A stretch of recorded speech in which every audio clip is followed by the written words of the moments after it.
be all set from here. It was just a matter of what we were using to record ourselves. Kind of was pretty intensive, more so than we had initially anticipated.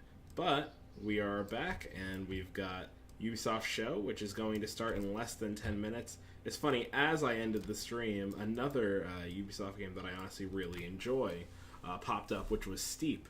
And I'm really hoping to see some more support for that game. It's not something that I really got a chance to enjoy fully, but it is something that I touched on a couple of days ago during the EA Play briefing. The state of Far Cry, I think, is a confusing and fickle beast as well. I got Far Cry 5 as part of a bundle with the microphone I bought.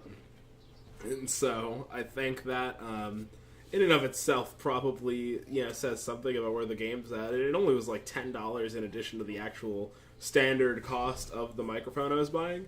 So I don't know. I mean, what are your thoughts, Nick? Personally, nothing I'm looking forward to from Ubisoft. I think we're just gonna see a lot of continuations of franchises and their games they have out, and see where they're going with them next. See what kind of plans they're going with. Aside from the Division 2, I'd be surprised if they have anything kind of hidden away. Yeah.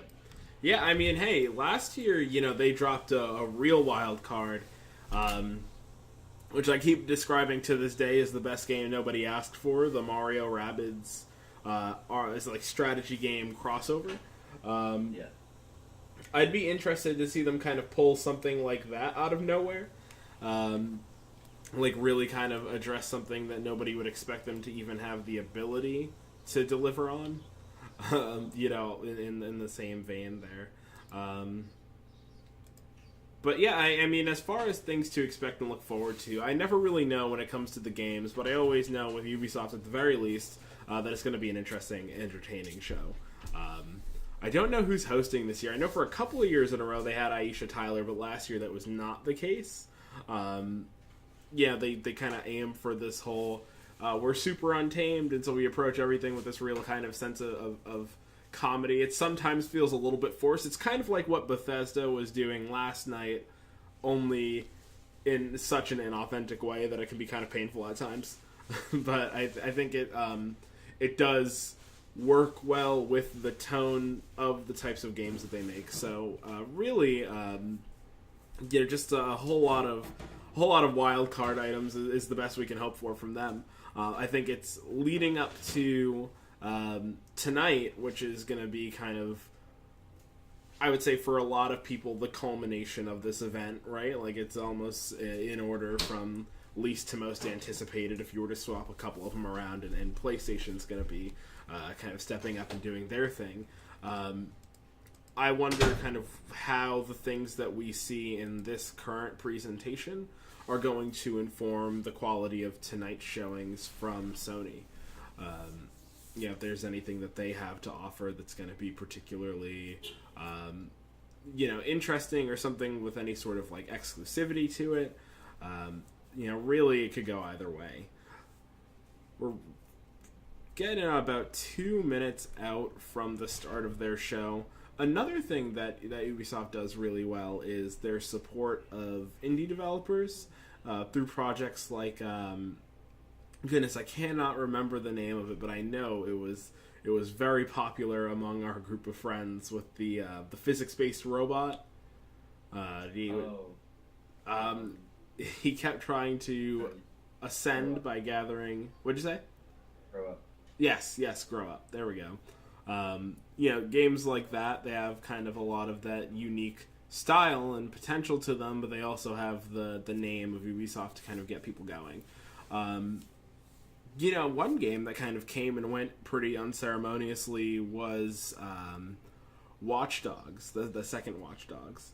I think it really was kind of hyped up to be this whole new big thing, and that there was going to be a movie made after it, and all this stuff, and then it kind of just trickled off into the ether once it actually launched, which is a shame. It honestly looked like it had potential to be a lot better than the first game, but I think, you know, probably suffered from a lot of the same illusion of choice issues. Where it's a game centered around you having the opportunity to make decisions, but those decisions overall don't really have as dramatic an impact on the overall experience as you'd like them to. So, I'd love to see how they hope to remedy that, because it's honestly like one of the most interesting like game premises that we've seen in recent years, but it's just something that's never been able to be executed properly. And then of course, can't even talk Ubisoft without talking about the new Assassin's Creed. I believe it's called Syndicate. No, that was 2 years ago. Oh, sorry. 3 It's years ago, actually. some sort of group name. Huh? Origins. Was last year. Yeah. Yeah, so the new one is called something different than the things we've been saying. Unity was also an older one. That was the one that was just straight up ruined. I like that one. I think that's like one of my favorites, to be honest with y'all. Wasn't that the one where like faces weren't showing up on people? Yeah. It's Odyssey. Sorry, it's Assassin's Creed Odyssey, the new Super Mario spin-off game. Do you know where they're going with that one? Like what time setting? Anything about that? I believe it's ancient Greece. Be good. And it looks like we are getting started, so I'm going to crank up the volume on this. Oh yeah, Just Cause is one of their games, right? Maybe.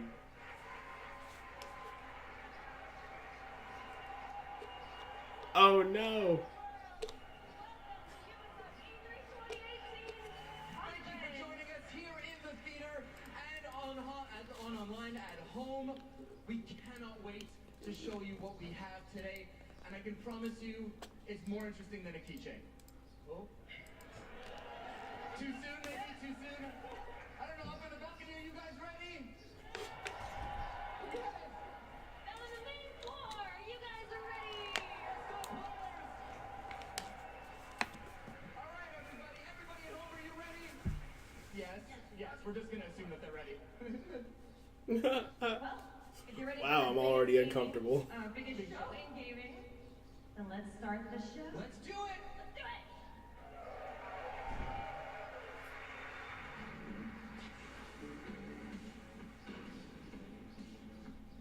Can we get a big musical number? I'm ready for that. Always. Just Dance.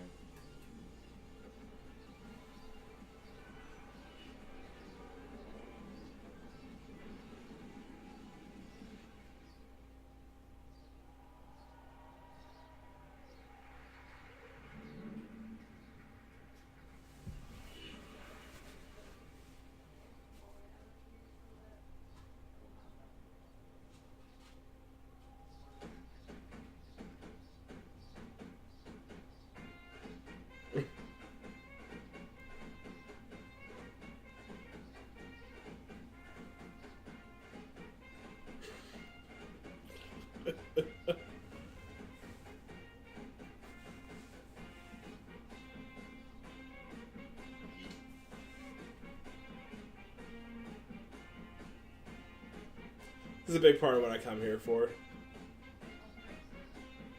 The only game that's still being made for the Wii. Yeah, for real. But hey, you know, as long as this is really what E3 is in a nutshell, right? I mean, you could really sum it up as dancing panda and a bunch of people in rainbow costumes.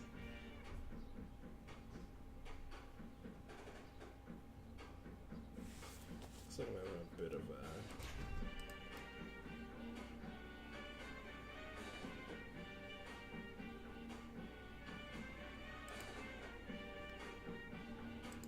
You doing all right here on the... Okay.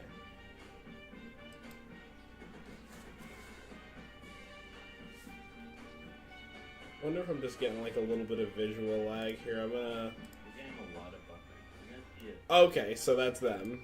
better.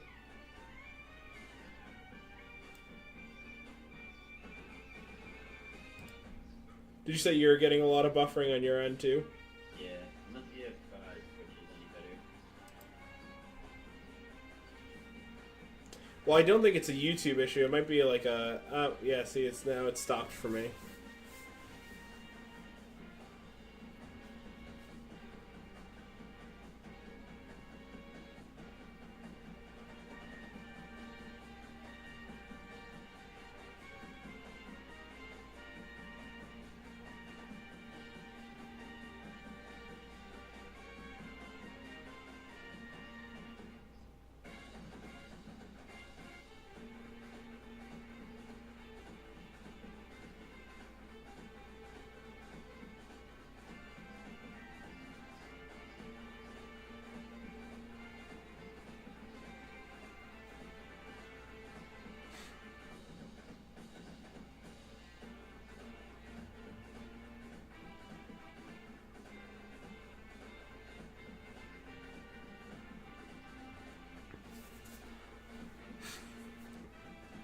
You know, this used to be an event that was like mostly closed off to the general public. It was really like a media training event. They'd spend a whole lot of time like going over numbers and talking about like their projections for the next quarter, that sort of stuff. And now there are musical numbers, and honestly, I'm happier with this. I don't know. I am a fan of what is taking place in front of my eyes right now. I think it's better than Bethesda's musical bit. I don't know how many more Just Dance musicals I can take. I also think it's far more justified for a game like Just Dance than a game like Rage. Oh yeah, absolutely.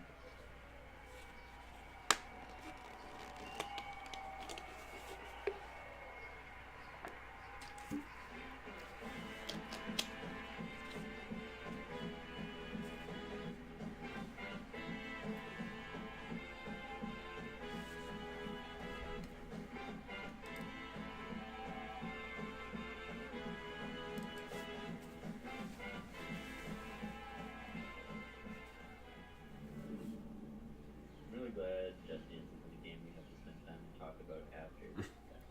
At this point, I don't think there's really a need to explain what a Just Dance game is. What was this?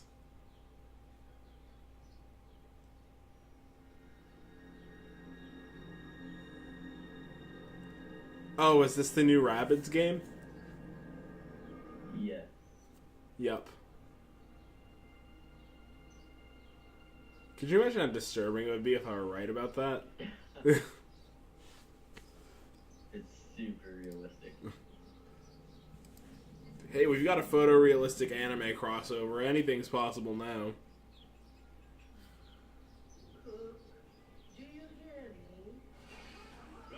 No, I remember this from last year being a really big deal.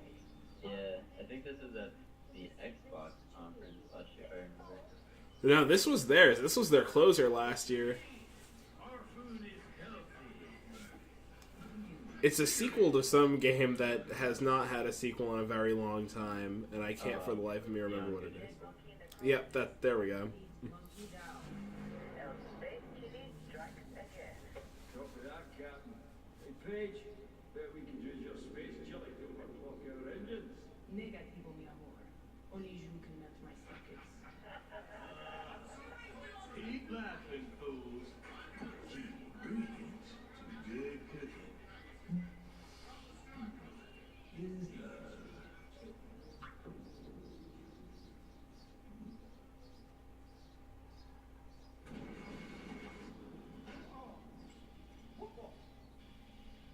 Engineering to officers, we are dead in the water. I repeat. Doc, come in. What have we got on the scanners? Jack shit. Nada. I think they're white. I see something. 3 o'clock starboard in.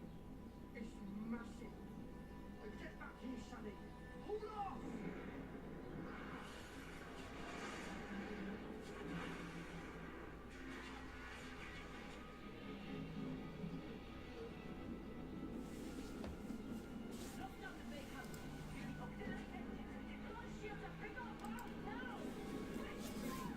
I always say if your closer last year is your opener this year, then you probably have a pretty big lineup to show. Most definitely. Either that or you really, really know what people are looking for today.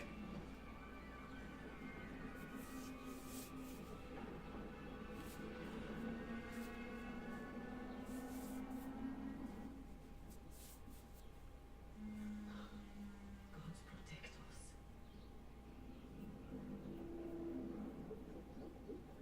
Oh, it's Thanos. Yeah, this is the opening to Infinity War. Yep.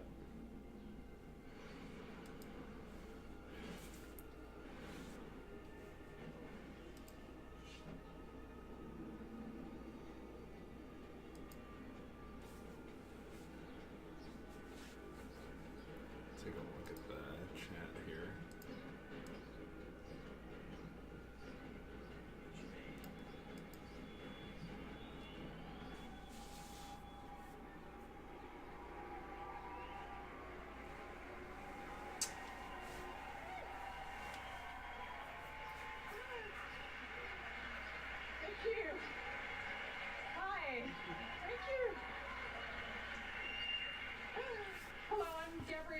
Director, Narrative Director. And I'm Guillaume Brunier, Senior Producer. We are so happy to be back this year to share our progress on our space opera, Beyond Good and Evil 2, a game full of wonder, emotion, danger, and high-stakes drama. Last year, you all saw the enigmatic green-eyed Captain Bikini leading the legendary crew of the God on a quest to discover the location and the mystery behind a deep space artifact known as Moksha. But Bikini has since gone missing. Shani is now captain of the Gala, and she's leading a crew into the deep, unexplored space beyond System 3, when they come face to face with their nemesis. Fans will have recognized a ferocious young Jade.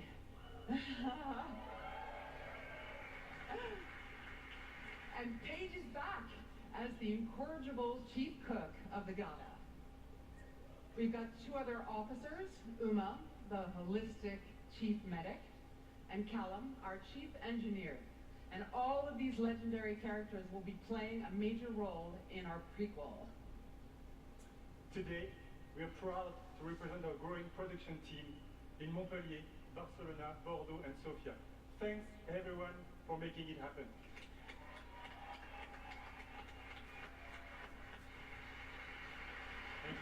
Thank you for that.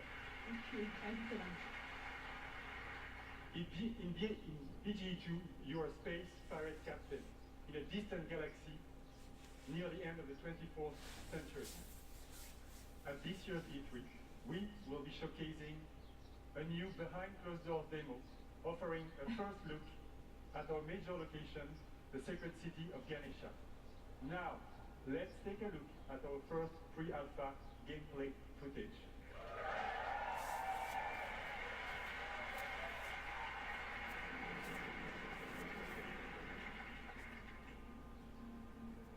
Ganesha is a metropolis filled with sacred temples, beautiful gardens, and bustling shops. But it's also a darker underworld, rife with dirty bars and dangerous back alleys. Our game is an action-adventure RPG that you can play alone or with your friends in co-op. From the intimate interior of a hidden temple to the very edge of the galaxy, fight on the ground and in space at massively different scales. And all of this seamlessly. What you will be seeing at E3 this year is only a very small part of a much larger open universe we are creating. It looks really good. A universe we are also building with our... This looks very interesting. Yeah, that's good.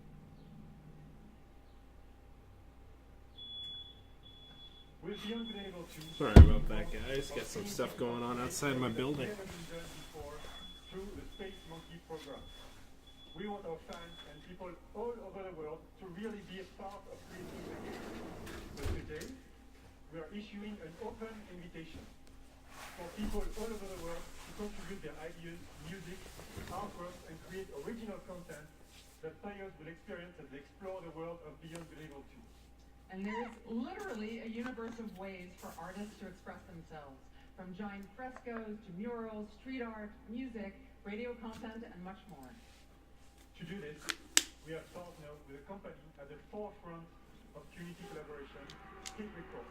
And here, to tell us more, is their founder, Joseph Gordon-Levitt. Oh. I'm putting two and two together. I remember when this was announced. Thank you. I love this theater.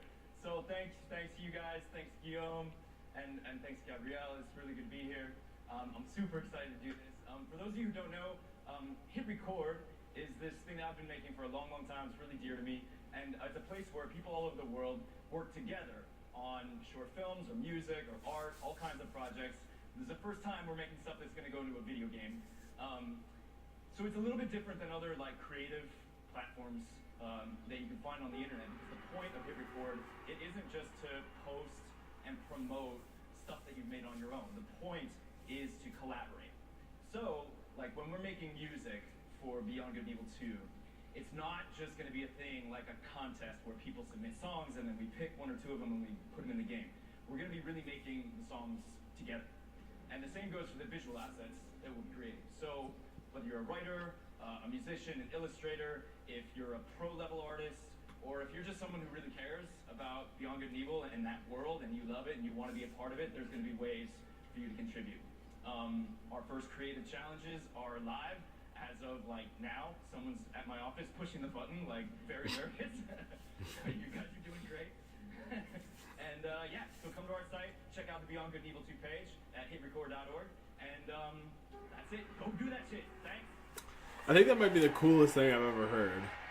That's real awesome. Thanks for that, Robin. Batman would be proud.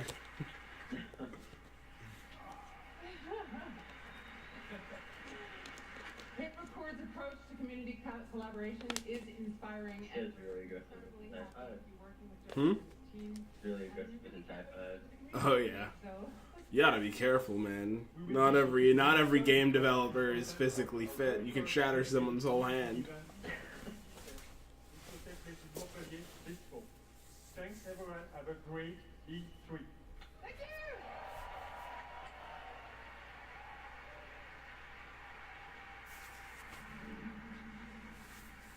I'm pleased with that opener. I think that's really cool.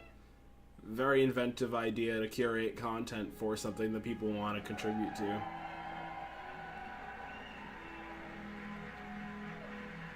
It's not a new IP, but like it's a game that hasn't had a sequel or prequel in this case in so long that it almost feels like one. Mm-hmm. Here today to talk about our community.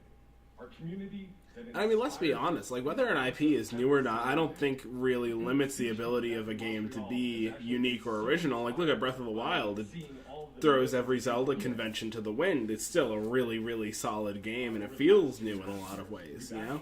And in some ways, that's all that's really necessary. Yeah. Unless you're just taking that game and making it a battle royale. The Rainbow Six Siege community Would that be good? 35 million A Zelda battle royale? Yeah. I was saying that like 2 days ago. I was saying it as a joke, and then I was like, oh, actually, that'd be really awesome. I'm just here for the battle royale. I don't know. I'm not gonna. I think Fortnite might be my most anticipated game. Just any news related to it. Well, rumor has it that Fortnite is going to be on the Switch tomorrow, so Maestro and Alabama. who knows? Actually, this Yeah. event represents 10 seasons, 40 operators, and 19 maps. That is all free in game. And if you want to get to know all of these guys a little bit better, you can play Operation Parabellum, which is playable right now. And if you want to see them in action at the top of their game, tune into the Rainbow Six Siege Pro League, kicking off on June 18th at 5 p.m. Pacific time. The world's biggest esport teams will be competing for 6 months of intense Rainbow Six action. And that's just one of the many ways to enjoy competition for Rainbow Six. The 6th major is just around the corner and will be hosted in Paris this August. Our Pro League finals will then take us to Brazil in November. Yeah, Brazil. And then the 6th Invitational will once again be the pinnacle of Rainbow Six, taking place in Montreal in February 2019. Yeah. So, whether you're a player or just a fan of esports, there really is no better time to get into Rainbow Six esports. And with the growth of the game, the community, and the esports teams, we wanted to take a moment to reflect on some of our most influential players. Today, I'm excited to unveil a sneak peek at an upcoming documentary that is focused on a few familiar faces who took their love for Siege to the next level. Without further ado, here's the first look at No, thank you. Another Mindset. We don't need this. I'm good, actually. So about that Switch or that Zelda battle royale. Right. I think it was last year. It was really uncomfortable. EA did this thing where they were like, oh, esports athletes are the same as real athletes, which I believe in the validity of esports, obviously, but no, they are not the same thing. They do not have the same sorts of barriers to entry.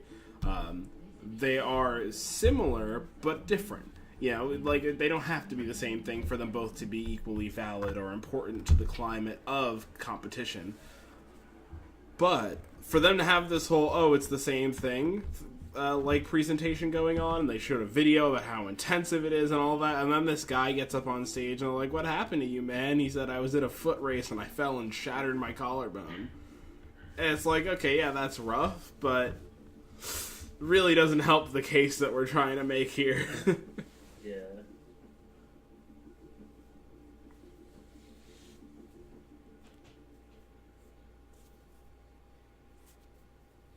Plus, documentaries about game-related stuff are really hit or miss. Rise of the Indies was good, but Indie Game the movie was not. They're usually a miss. They're Yeah. not very interesting. They're very dry a lot of the time. Mm-hmm. Which sucks because it's such a creative and unique process to develop a game. Oh. One day I would really like to watch people actually fight on an E3 stage. I hope so.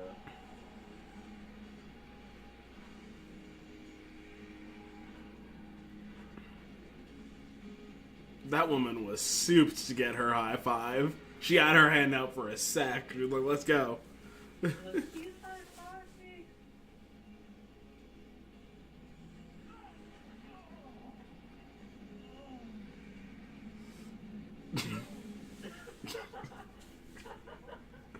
Okay, let's This is golden. This is something else. This is gonna end up in a compilation at some point. And getting up again. Hello! I'm the Ubisoft Creative Director of Trials and also Prime Minister of Finland. Now I'm pleased to announce the Trials is back and it's bigger than ever.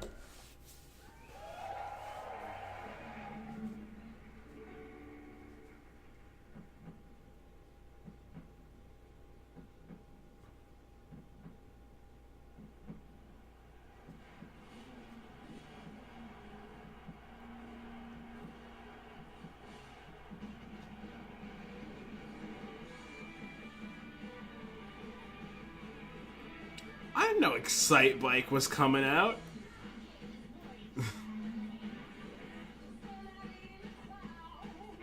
Does Nintendo know about this?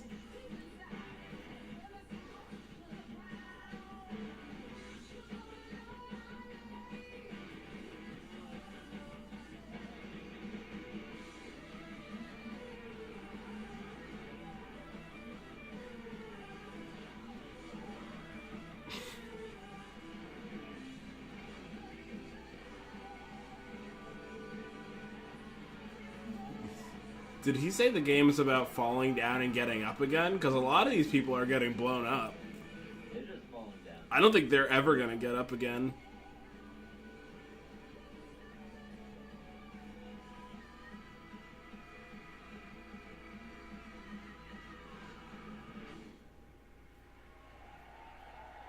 Eat dirt, taste victory.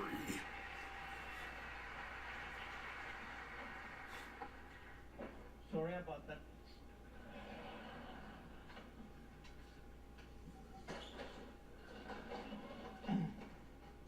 Trials Rising takes you around the world to iconic locations.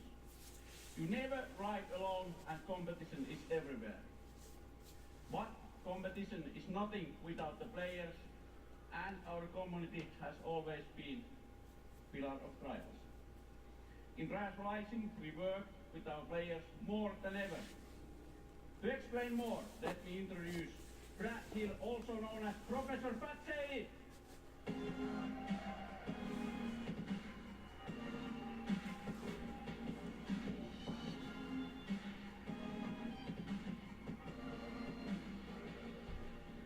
You made a mess. Well, thank you, Auntie, and hello, everyone. The OTHC down the front. I see you. I became a fan of Trials because it's challenging, but so rewarding when you overcome something difficult. But I soon realized that a number of players struggled with the harder levels. So in 2013, I created the University of Trials, a YouTube channel dedicated to mastering Trials writing. Now, before I go on, Ubisoft star players, I want you guys to make some big noise right now.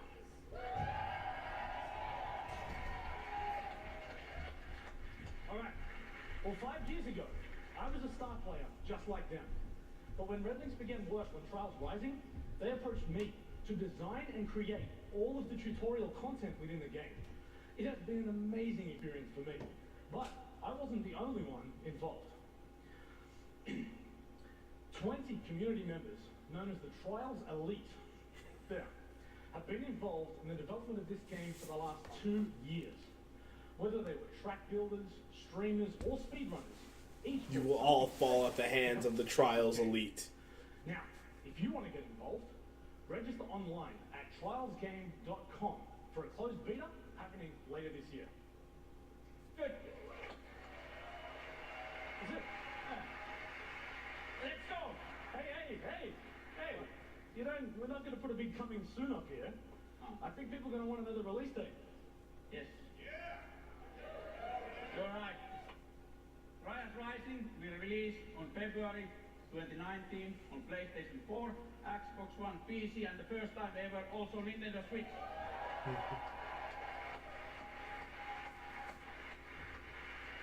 Cool.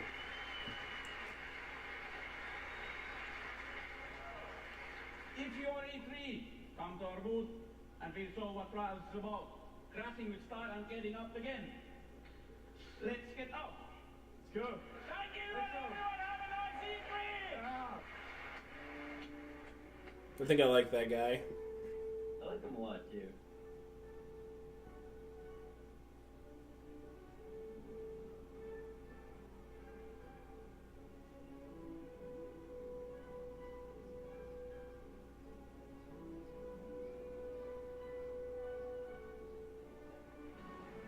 Glorious.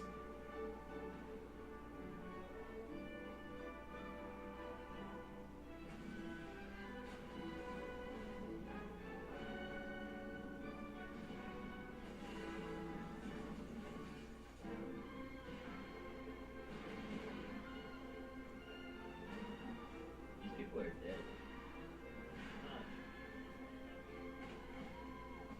Yeah, this E3 has a pretty wild casualty count, huh? Yeah. Just from this game alone.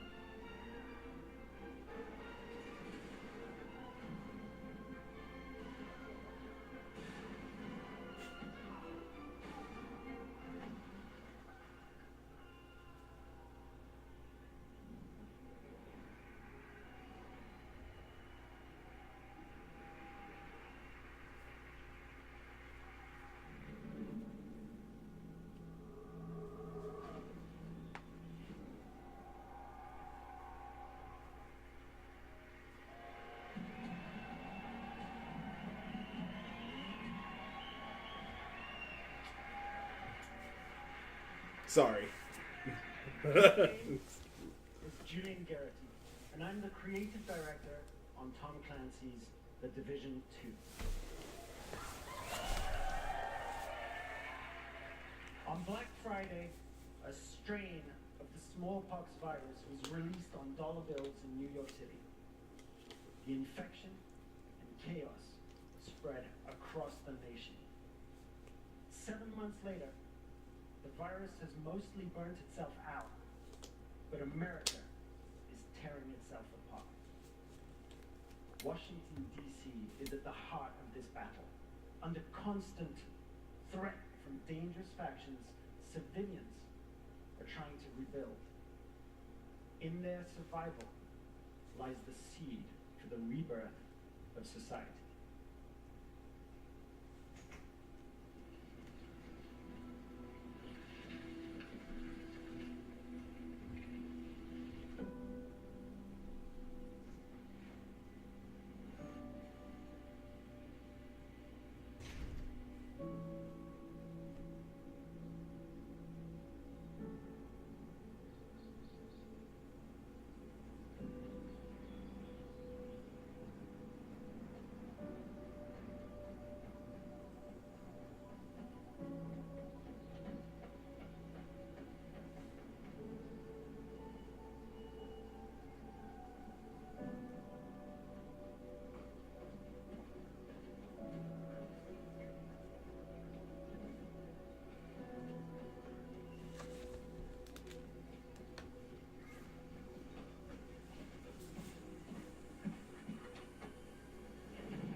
I am still pretty visually impressed by this game, but Ubisoft's notorious for having really, really visually impressive E3 footage that doesn't actually end up reflecting what the final product looks like. Which I understand the reasoning behind that. As the game gets bigger, you gotta cut corners in some places to, best distribute your resources. But it also kind of takes away the credibility of moments like this, where even if this looks cool, it might not be what I end up with, so... I think it'd be cool if the game featured more on building the relationships with the different people in this world and dealing with the different political groups. I don't think that's so much what the game is. It's going to be a lot of combat and action and not so much decision making, kind of like what was shown in Dying Light, where you have those decisions. Right, which is why I get so confused when games like this spend so much time trying to advertise the lore and the storytelling and the world building when inevitably it doesn't end up being that big a part of what your overall play experience is like.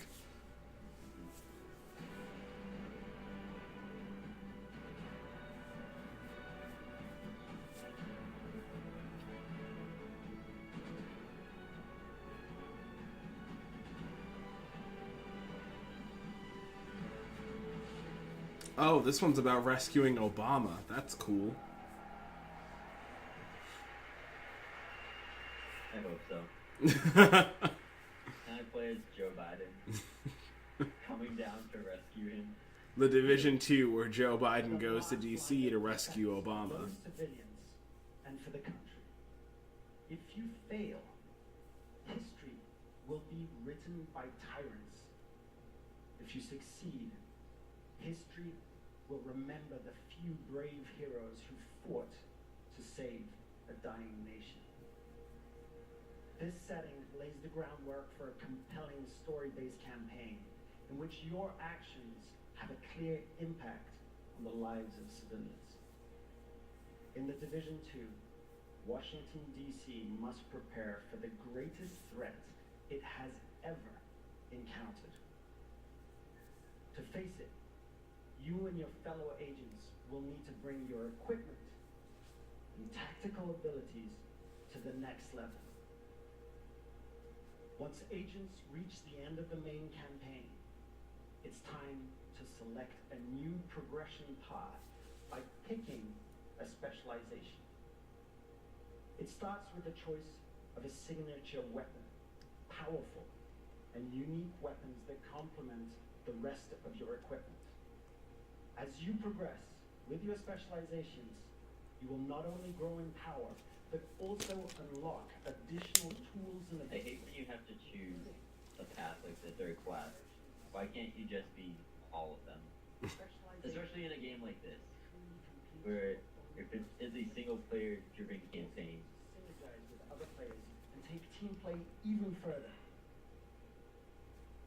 Speaking of teamwork, I'm excited to announce that for the first time, 8 players will be able to partner up to face the ultimate endgame challenge.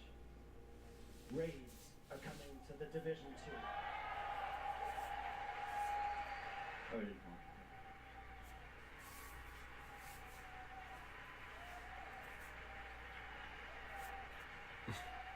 We learned a lot. We learned a lot from working on the first game. And with the Division 2, we're launching tons for years of frequent major content updates. Today, we're ready to outline our plans for year 1. We will be launching 3 DLCs in the form of episodes.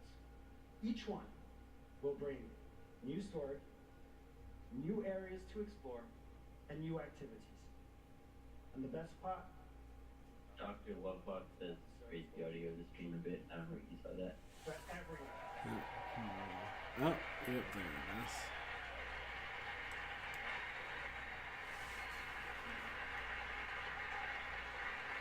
Is that good?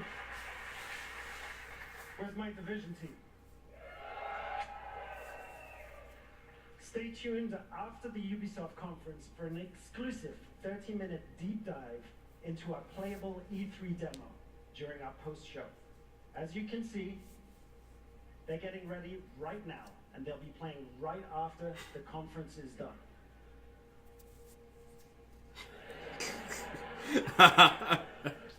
Until then, remember, this is history's defining moment. Hope for the future lies in you, agents of the Division. Thank you. You're welcome.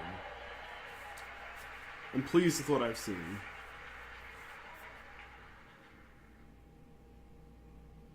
Not my kind of game, but it still looks good. Seems like they're putting a lot of focus in the right areas.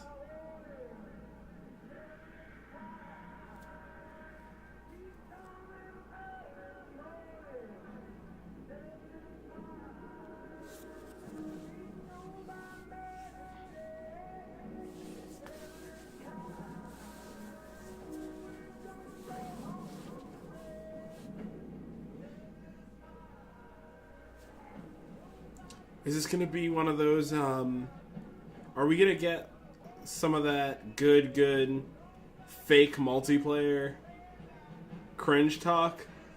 I hope not. Oh, I'd want that more than anything. Where's the chopper? I'm coming to you guys. Hey Max, good job taking up the box. Does anyone have healing? Come on, guys. I'm getting cornered out here.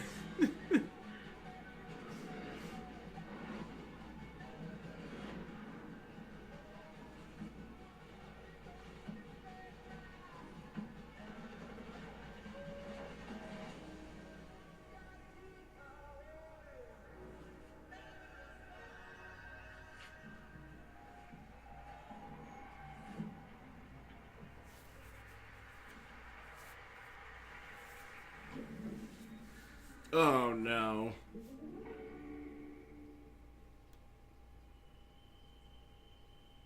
Or is this just like a pure Rayman game?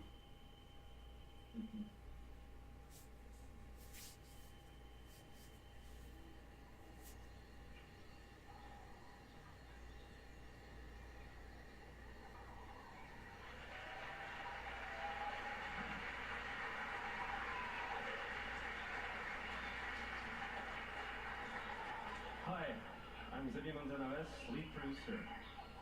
And it's an honor to be back here 1 year after we announced for the first time and released the game. It was incredible. So, as a team, I just wanted to thank all of you for the support and all the feedbacks we received. Thank you.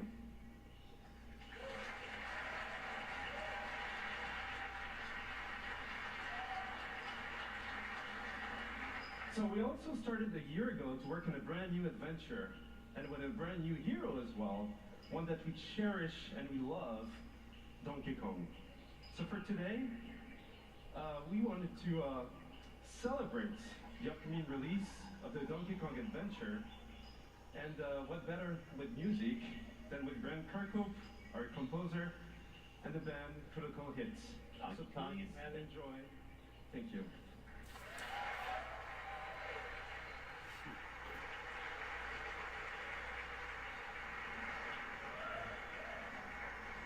I mean, Grant Kirkhope's the bee's knees, and the guy knows Donkey Kong probably better than anybody, except for David Wise.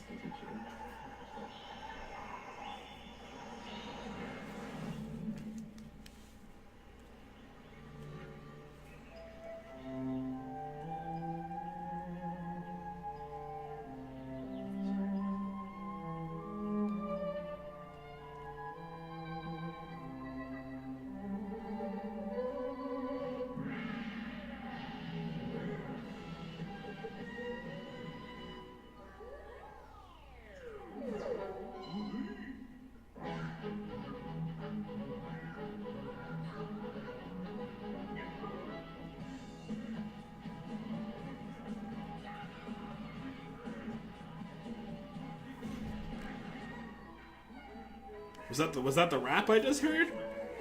Go back to the DK rap. You can't do this to me.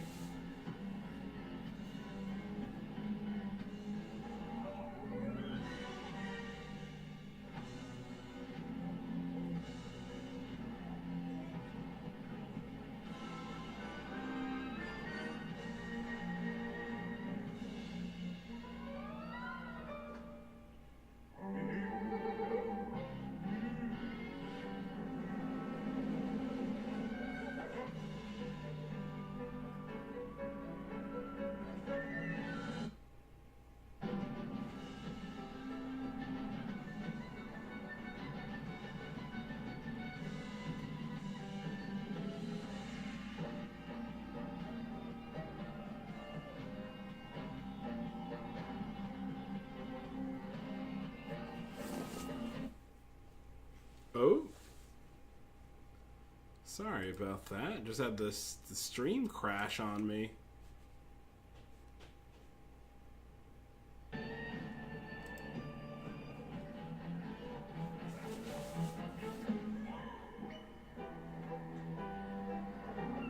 Be really glad to have that not happen again.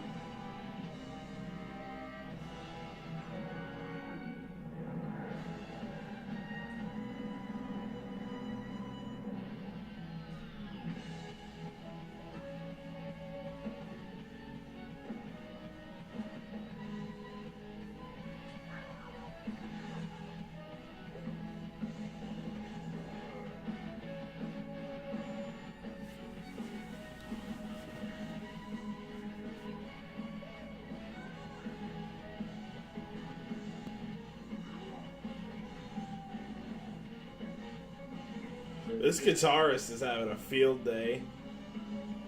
Yeah, she's really enjoying herself. So this looks like a lot like Mario vs. Rabbids. I think it's just DLC. Okay.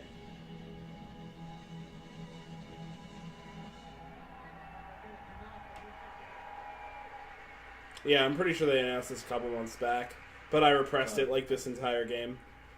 Uh-huh. Like, it still looks like a solid game through and through. I just have no love for the Rabbids. Do you have the game? No. Oh. Jeremy has it. I don't. Okay.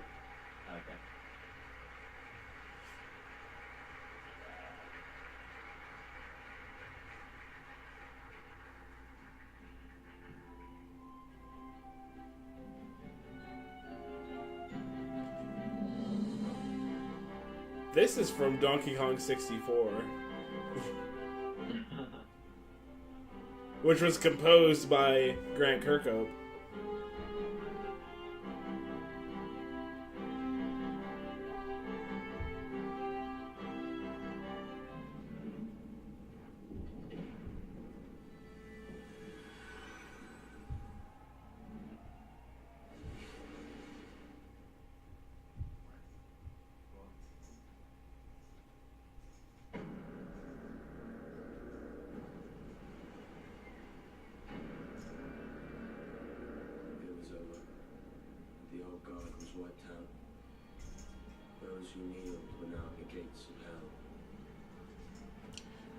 I know this game was announced a couple of years ago. It was like built on the same engine as Black Flag, right?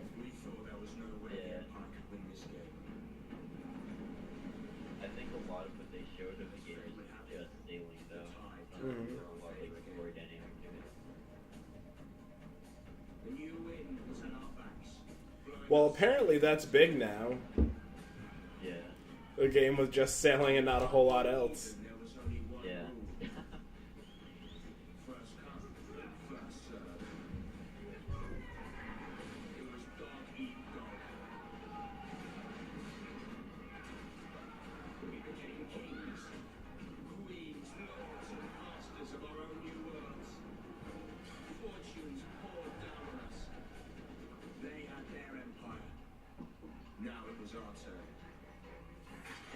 Became friends, friends became enemies.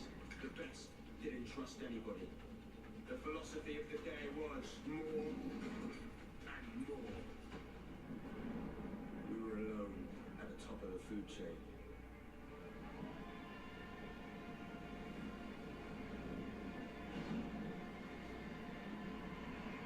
Well, we thought we were.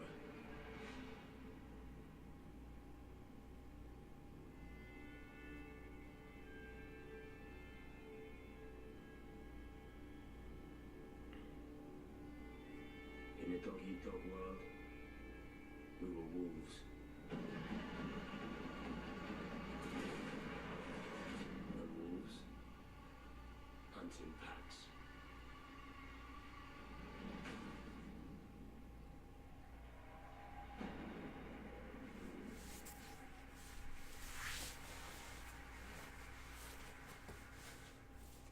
Of Skull and Bones, there are soulless empires. There are greedy trading companies, and of course, ruthless pirate gangs sailing the seas.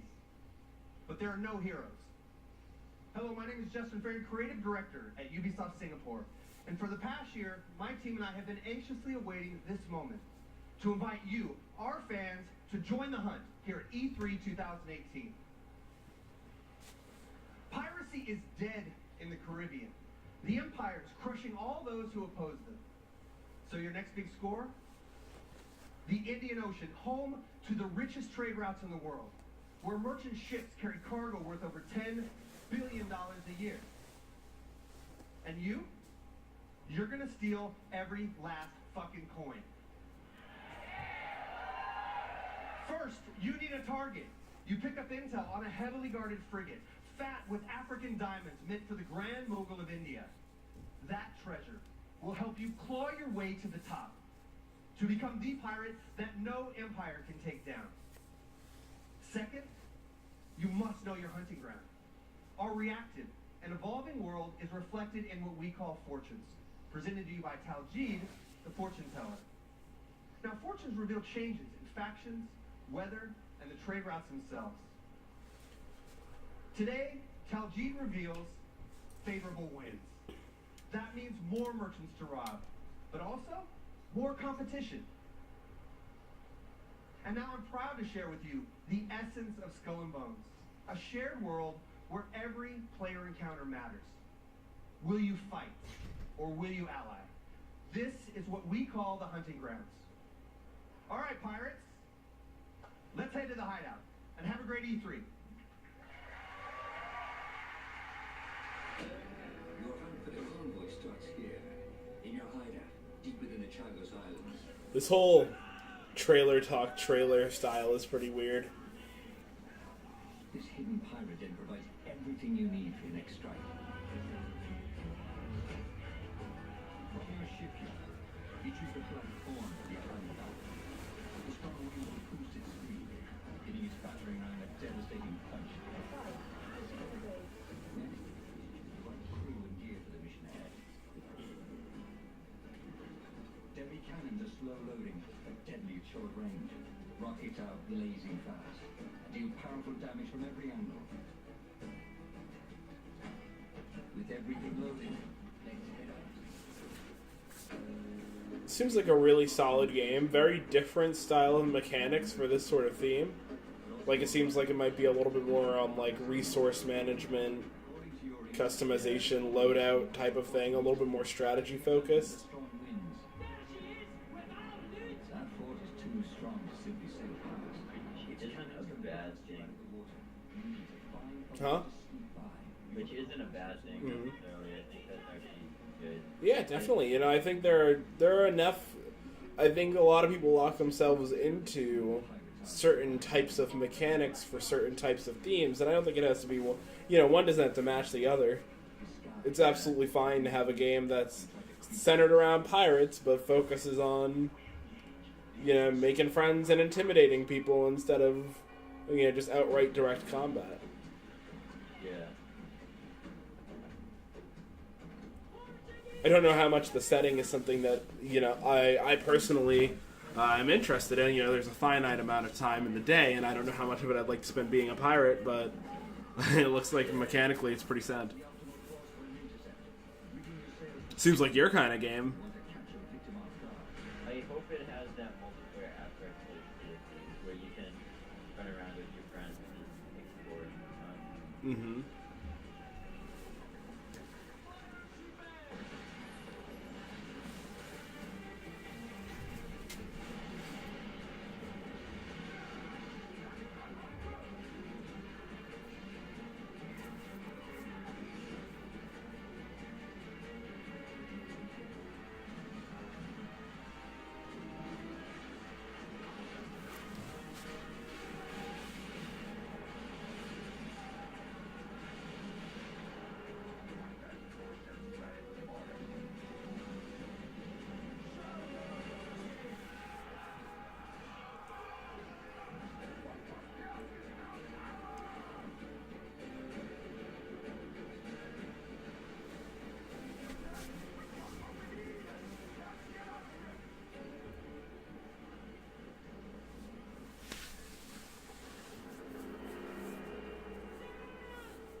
captains have answered your call.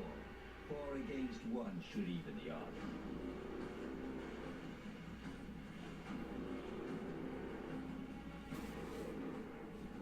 Bullseye formed a tight squadron, using a coordinated battle plan.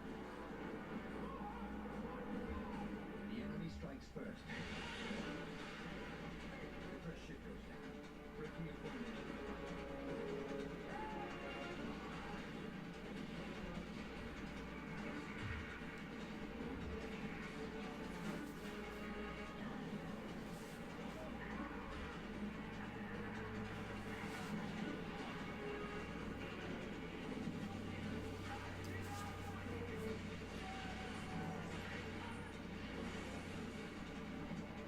Commodore turns his cannons on you. He breaks the fire, absorbing the first blow. Allies maneuver for position. The Royal Fortune acts as a tank, drawing the Commodore's fire. It unleashes its special ability, Siege Mode. One tank, it can fire its cannons without limit. Jaeger slips into position with its powerful cannon. Its special ability delivers 8 shots in a single blast, breaking the odds for a critical hit.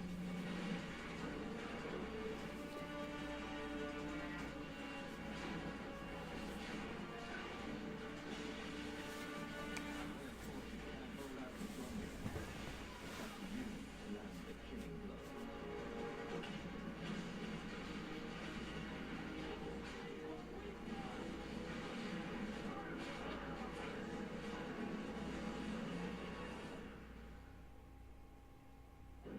The battle is won. But the glitter of gold can turn new allies into deadly enemies. For there is no honor among thieves.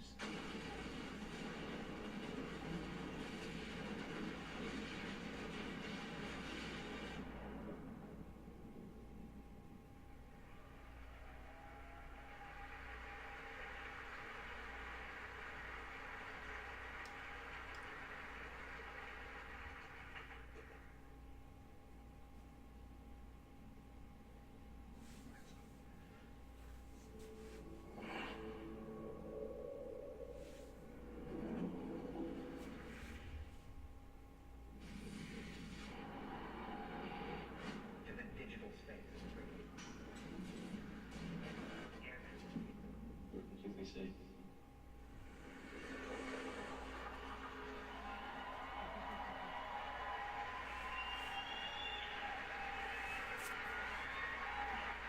Hello everyone, my name is Mustapha, co-founder of Spectre Vision. Though we're known for our film content, we're also avid gamers, and the opportunity to partner with Ubisoft was something we had to be a part of. And my name is Benoit Che, game director on Transference. Together, we combine the storytelling techniques of film with the interactivity of video games, enabling us to create this unique, deeply immersive world with a dark and unsettling narrative. Have you ever dreamed of entering someone else's consciousness, exploring their darkest thoughts and most intimate secrets? With Transference, we're bringing a first-person exploration game into a chilling new dimension. What was that, Elijah Wood? What just happened with you there? Solve puzzles while shifting between the perspectives of each family member and attempt to piece together the mystery. This fall, in VR and on traditional platforms, we welcome you to uncover the secrets hiding in this mind-bending psychological thriller that will leave you with haunting memories long after you put down the controller. This is Transference.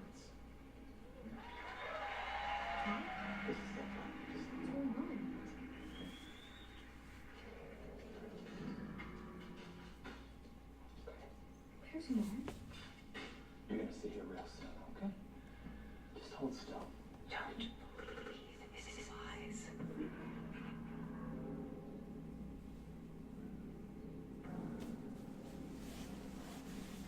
Are you comfortable?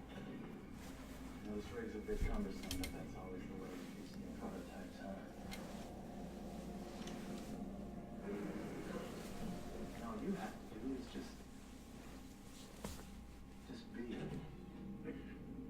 I know things haven't been so great lately. I've been a lousy father, unable. Lousy husband, too. You should go to sleep. You've seen how rotten that's gotten, huh? But all that is gonna change. We're all gonna be together. All of our hard work, all of our sacrifices. That's my gift to you. Us. Help me! Help me! Please!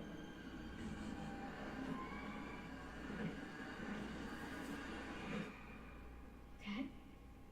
Why are you doing this? And a horror game I love release. you.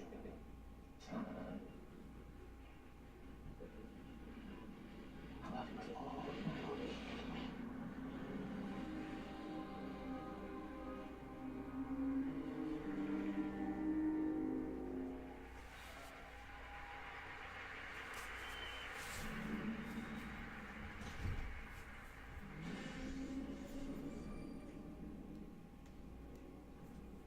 Had me shook.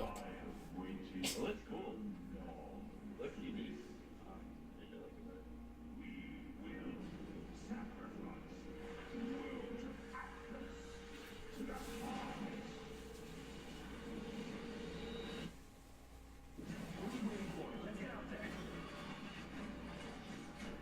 Go show them what Starlink can do.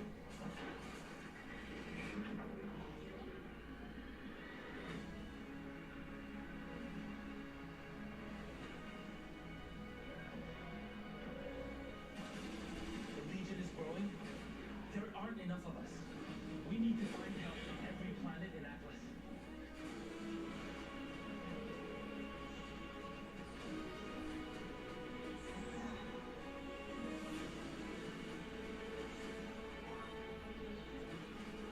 The more of us there are, the stronger each of us is. Exactly. You must feed my legion. Oh, I remember this. Brax isn't going to stop until we end this. So cool. I will finish this. A game like this would bankrupt me. Yeah.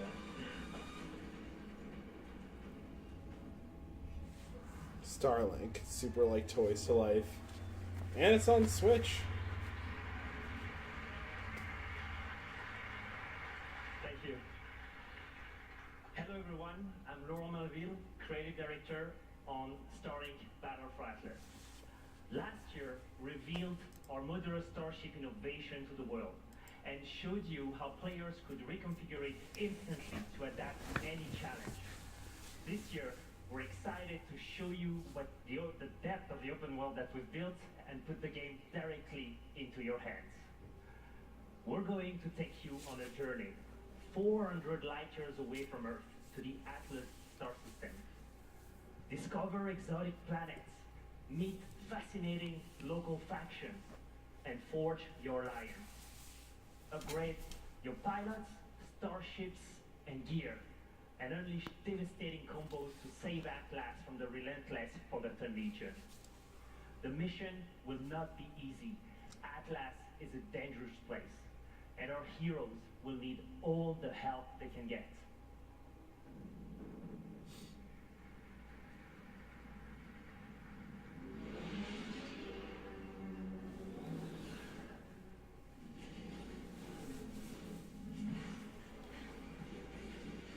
Could use a little help here.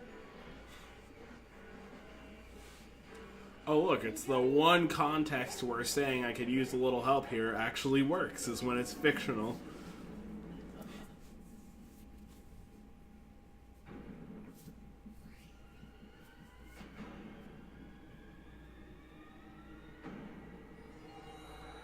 Excuse? Excuse me?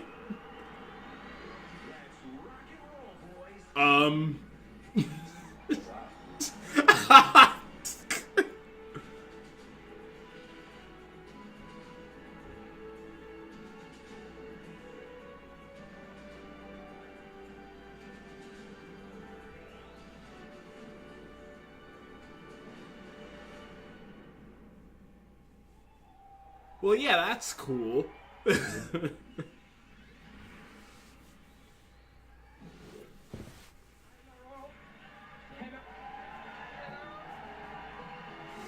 really killing it with their partnership with Nintendo. Hello everyone! It is an honor to welcome Star Fox in Starlink, Battle for Atlas. Isn't it, Laurent? It's amazing.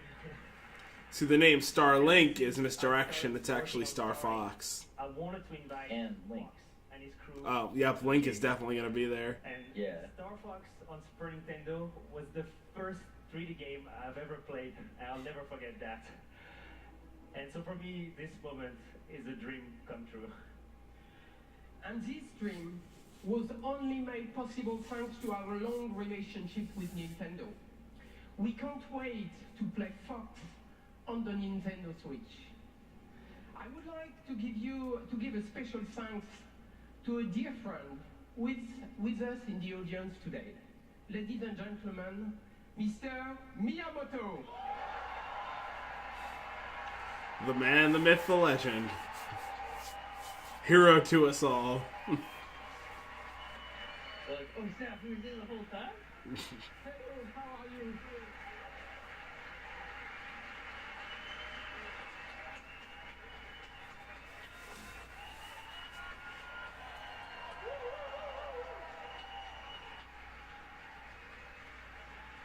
So I know you were coming today, so I came with a gift. You know, it's the first prototype of the vessel that you researched so. Do you like it? Super! So, thank you very much. So, it is actually a vessel that has been created by the team, and they would be so happy to see you backstage. So let's go and join them. Thank you.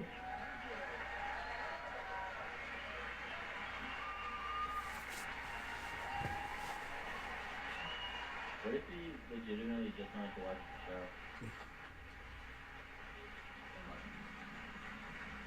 To be honest, if I know anything about Shigeru Miyamoto after all these years, I think he'd probably rather be backstage playing the game. For everyone at E3, please be sure to come by the Ubisoft booth where we'll have a full hands-on demo for you to try. For everyone else, Starlink will launch on all consoles on October 16th with Star Fox as an exclusive Nintendo Switch experience.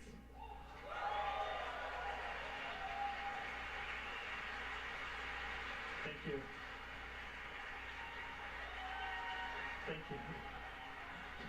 Thank you so much. Check out starlinggame.com to pre-order the game right after the conference. Thank you so much for being here today, and have a great E3.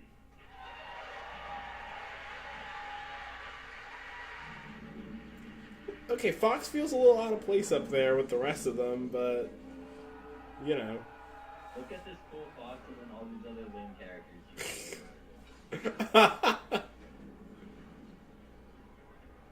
What is this, For Honor? Yeah. Yep. I'm glad they're keeping this game alive. It looked really good. How did it die out so quickly? What's that? I said it looked really good. How did it die out so quickly? Just think player base wasn't large enough.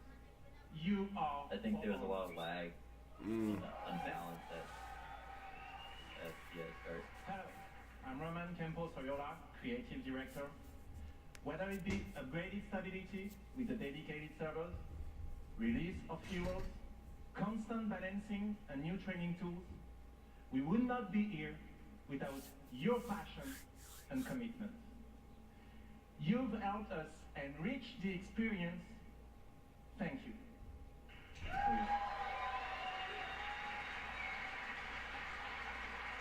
But actions speak louder than words, right?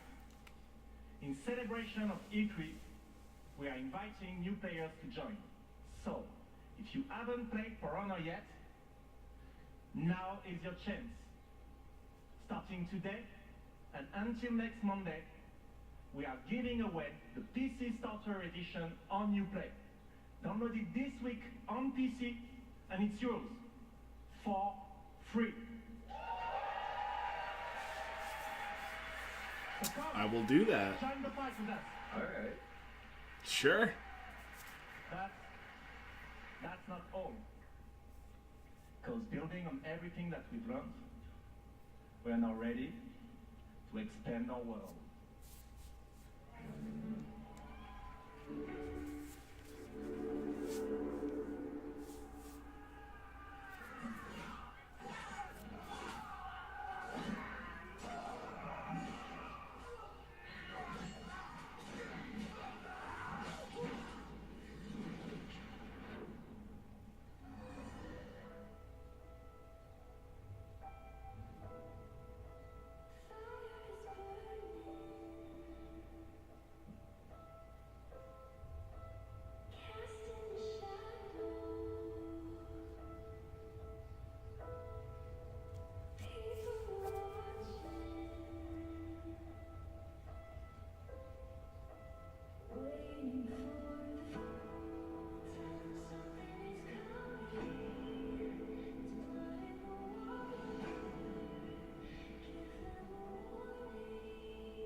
Oh, they're adding China?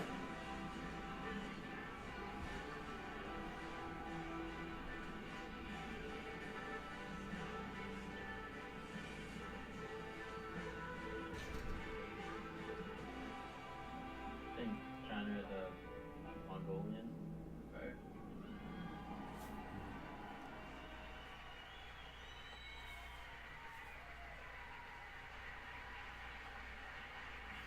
After the great cataclysm that brought knights, Vikings, and samurai to fight, civil war consumed China. Warriors of the Wulin factions fought each other but failed to establish order. Amid the chaos, 4 warriors of the Wulin now march west. With a new faction, 4 new fighters, visual enhancements, and single-player content yet to be revealed, the Marching Fire update is our biggest and most ambitious addition so far. But this update would not be complete without answering a huge request from our community. A new 4v4 multiplayer mode fulfilling the classic medieval fantasy. You know what it is? The Castle Siege. So please, allow me to introduce you to this new mode, Breach.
I'm glad I get this try before you buy opportunity.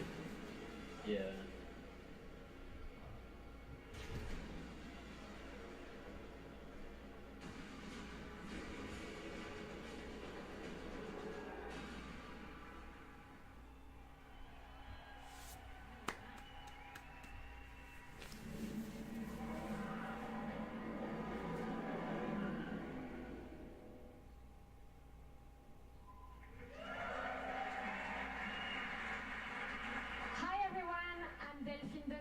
Brand director on the Crew 2. In just a few days, freedom will be yours. Freedom to get your hands on your dream car, bike, boat, or plane and unleash your passion for motorsports all across the United States. The Crew 2 releases on June 29th, and we are very happy to announce that the open beta will be available on PlayStation 4, Xbox One and PC on June 21st. But there's more. You can preload the open beta right now, so you'll be ready to hit the road as soon as it starts. From all of us at Ivory Tower, welcome to the Crew 2.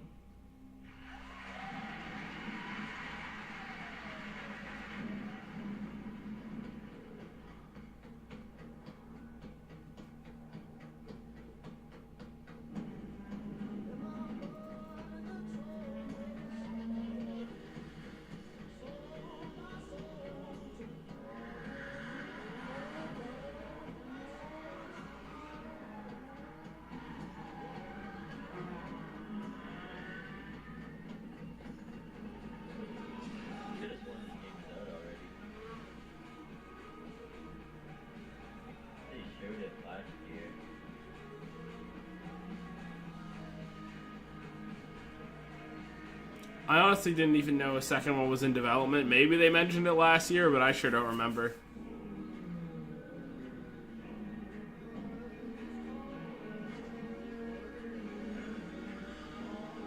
That's not how that works. Clip your whole wheel right off and send you to the grave.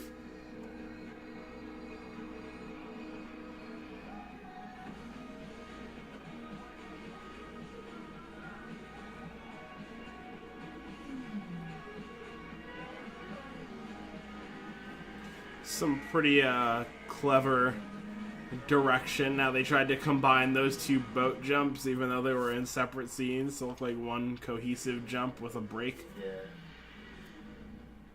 I like it.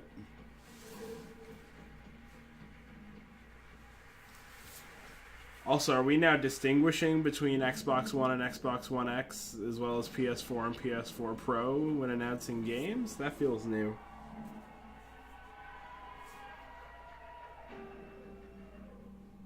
Here it is. Yeah. How can a child save us all? Oh, it looks beautiful. He's sentenced to die. Tell me, Nicholas. Tell me before you let our son go. Hey, that's my name.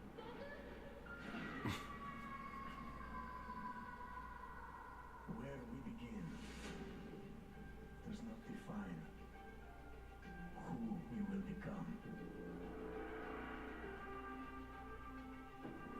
Before you, Mustapha.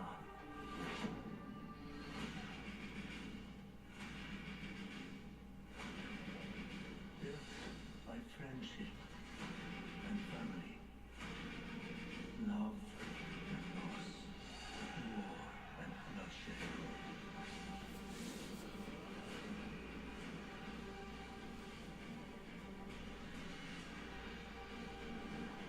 You were sent by the gods to protect this world.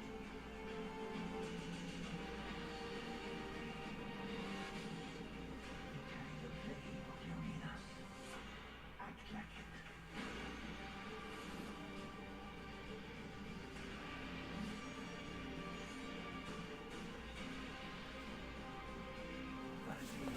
It's a really cool setting. It looks absolutely gorgeous. Remember, the fate of Greece journeys with you.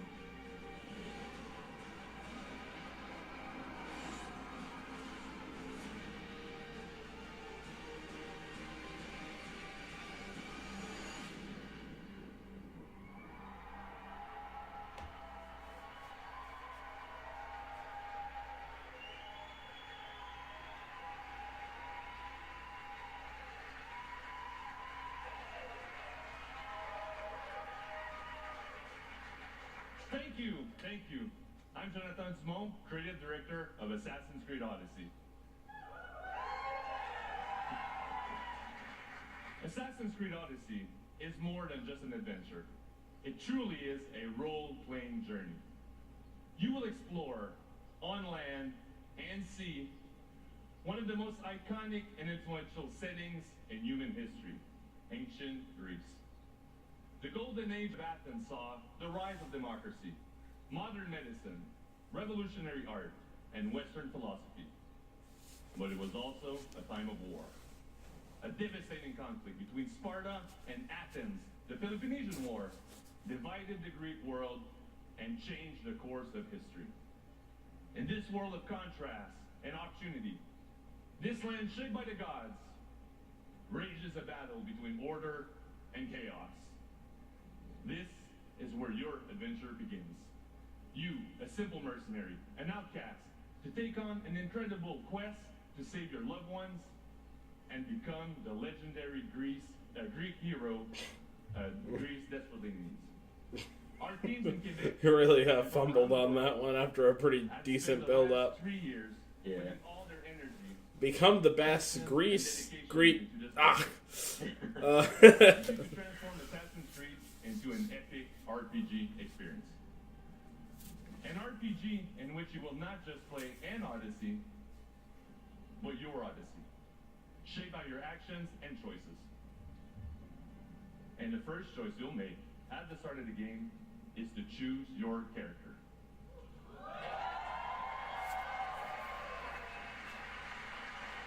Here we go. Or Cassandra.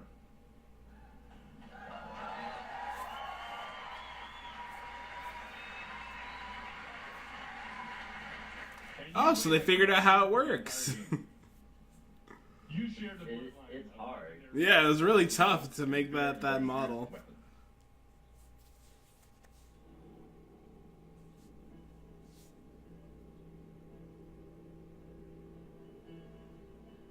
Please don't show us gameplay of the dude.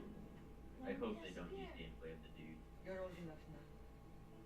My father's spear holds a certain burden, but you're ready. Of course they will, though. Think of Leonidas.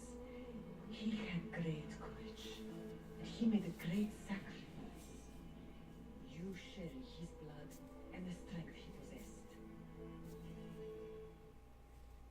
The broken spear of Leonidas gives you access to powerful range, combat, and stealth abilities that you can unleash on your enemies.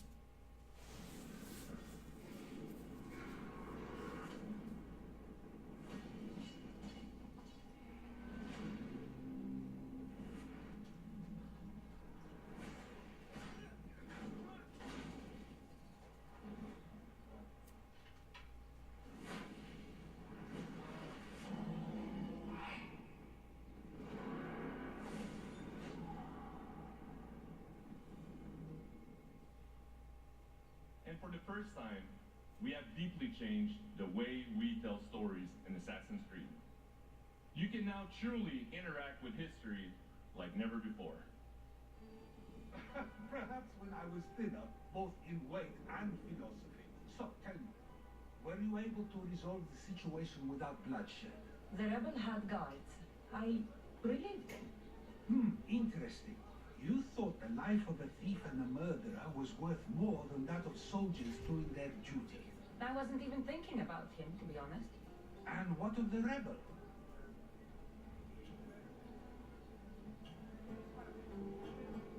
He should be halfway to Mykonos by now.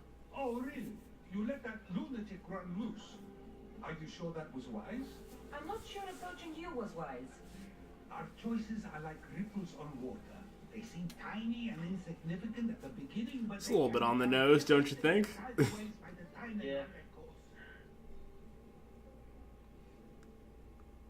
Over the next few days, you can experience this for yourself here at E3 in our playable demo. And for you at home, here's a full gameplay sequence of Assassin's Creed Odyssey. Thank you, have a great E3.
Mykonos Island, built from the corpses of giants slain by the legendary Iraklis. Read me the note again. Eagle-bearing Mystios. That's you. We are a small but fierce group of rebels who pay you handsomely to help us overthrow our Athenian oppressors. A warrior named Diocles fights with them. None who face him survive. Please, Mystios, our people are dying. Signed, Kira.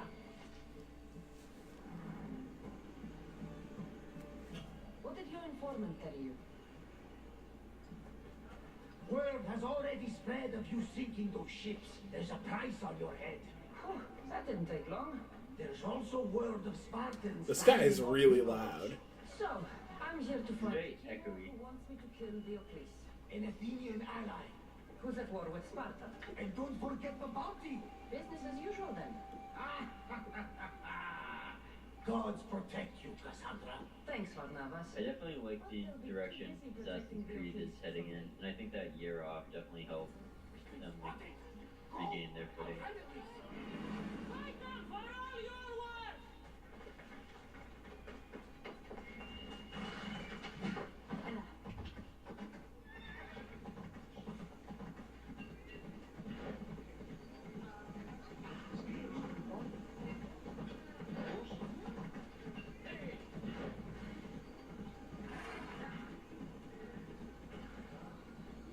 Mercenary, this can't be good.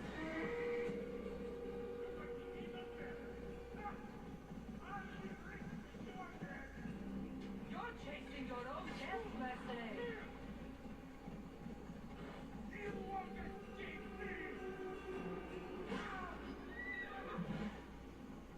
You want my head? Come and take it.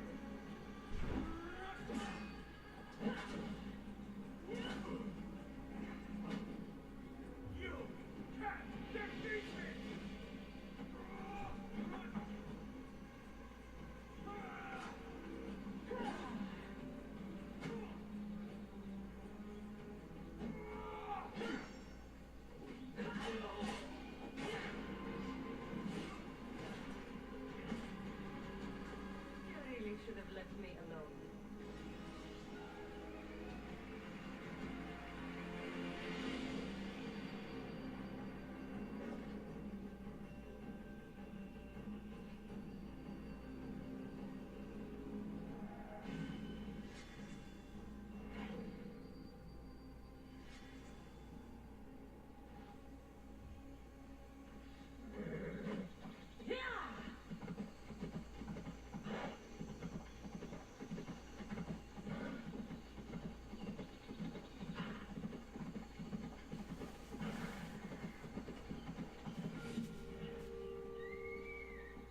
Varnavas was right. Spartans have made themselves right at home.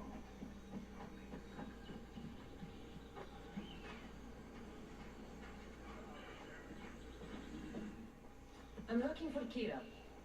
What do you want with her?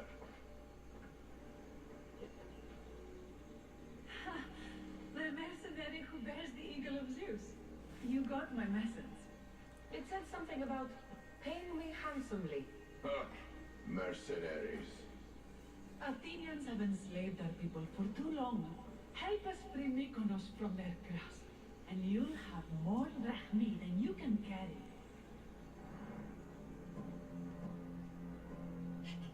Are you two together? You guys dating? Not go to war. What a weird question to ask after that conversation. And Sparta.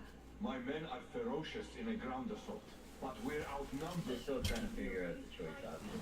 It's the first for them. Join us in battle. If you're half the warrior, Kira. What's the status? How much are you gonna pay me? You two together? You guys dating? All right, Spartan. I'll fight with you. They're like, you a thing now? It's mine. To battle then. I guess if they're gonna do the Greece setting, it's a good thing they decided to use now to add a female protagonist with the overwhelming success that Wonder Woman saw.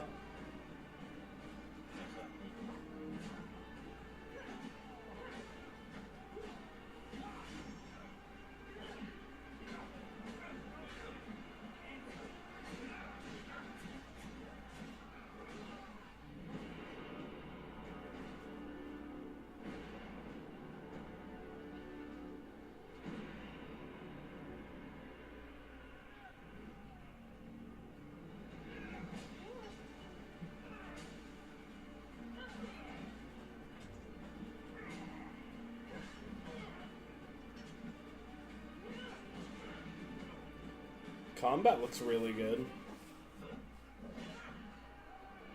It looks like it's been like completely redone from like the older games. Like it's an Assassin's Creed game by title alone. Yeah. Because I mean. And like some of the UI looks familiar. Yeah. But like, they moved away from like the standard Assassin's look and everything with the hood and all like. Mm-hmm.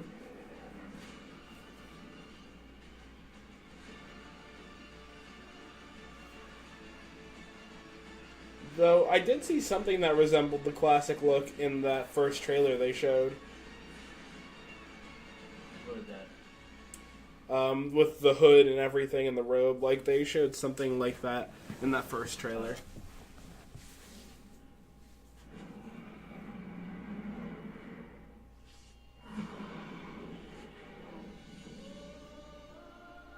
Was that an actual monster? That'd be real cool. October 5th, not long from now at all. Can I fight Medusa? So this is how they're gonna wrap. Solid. It looks very promising.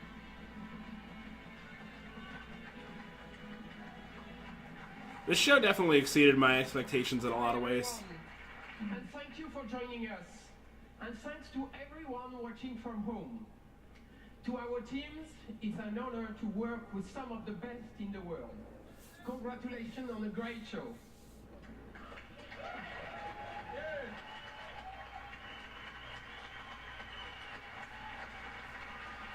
I